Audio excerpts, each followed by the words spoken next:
Research करनी है और फिर रिसर्च करने के बाद में फाइनल डिसीजन अपना खुद का होना चाहिए। अब वो डिसीजन उससे अलग भी हो सकता है जो आपने पहले लिया था और वो सेम भी हो सकता है। सर मेरा क्वेश्चन दोनों से है आपसे, how to deal procrastination and laziness. हमारा ब्रेन है ना, ये बहुत आलसी टाइप का है, इसको आराम खोजना पसंद है। अब थोड़ा सा भी अब इसको आराम की ओर लेके चले गए ना तो फिर उधर ही रहेगा। आप सोचेंगे 10 मिनट आराम कर लेते हैं ना, तो 10 मिनट 2 घंटा बना देगा। उसको टॉर्चर कीजिए, चल 10 मिनट बाद में।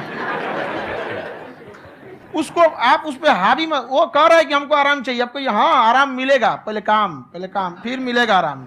तो आप उसके हिसाब से मत चल। आपका मन कर रहा है थोड़ा सा देख लेते हैं, कोई नोटिफिकेशन आया, आप कोई काम कर रहे हैं, क्यों पहले काम कर लीजिए, बाद में देखिएगा ना नोटिफिकेशन। आप हावी मत होने दीजिए यहाँ पे। अगर आप 5 मिनट भी थोड़ा सा लूज पड़े ना, थोड़ा सा कमर सीधा कर लेते हैं, 2 घंटा बर्बाद कर दिया आपको। हावी मत होने दीजिएगा उसको अपने ऊपर। प्रोक्रेस्टिनेशन को तोड़ने का एक ही तरीका है, सबसे छोटे लेवल पे ले जा करके उस गोल को तोड़ दो। यानी वो गोल बहुत बड़ा है, उसको ब्रेक डाउन करो, उसके सबसे पहले स्टेप पे आ जाओ कि उसको अचीव करने का सबसे पहला स्टेप क्या है। जैसे गाड़ी चलाना सीखना है, उसको सबसे पहला स्टेप क्या है। अगर घर में कोई नहीं है सिखाने वाला या सिखाने वाली, तो बाहर जा करके जो गाड़ी का ड्राइविंग स्कूल है उधर जा करके पैसे दे दो। अब फंस गए ना तो फंसा दो अपने आप को। दिमाग ये लगाओ कि अपने आप को कैसे फंसाया जाए। जब हम फंस जाते हैं ना तो फिर हमको वो काम करना ही पड़ता है। Then there is no looking back. जब तक आप सोच रहे हो तब तक सोच रहे हो, उसको बोलते हैं पैरालिसिस ऑफ एनालिसिस, कि आप सोचते चले जा रहे हो अपने माइंड में, मैं ये करूंगा वो करूंगा वो करूंगा वो करूंगा, और प्रोक्रेस्टिनेट हो रहा है, वो चीज टलती चली जा रही है। तो उसको छोटे से छोटे लेवल पे ब्रेक डाउन करके उसको कर दो, दैट इज नंबर 1।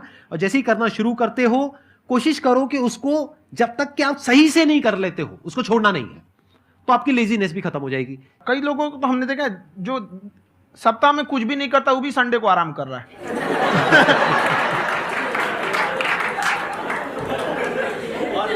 वैसे कहा भी जाता है कि अगर कोई काम आपको करवाना है ना तो ऐसे किसी इंसान को दो जो बिजी है। हाँ। ऐसे आदमी को मत दो जो खाली है। ये परफेक्ट एग्जाम। किसी को भी आप देखिएगा जिसते हैं कि मतलब थोड़ा ठीक ठाक आप समझते हैं कि नहीं ये बहुत आगे निकल, वो एक काम को खत्म करने के बाद कभी आराम नहीं करेगा। एक काम खत्म हुआ उसको लगेगा हाँ एक खत्म हो गया, अब दूसरा करना चाहिए। और वही जिसको देखिएगा एक खत्म हो गया, अरे आराम करना चाहिए, कभी नहीं, लाइफ में आखिरी सांस तक।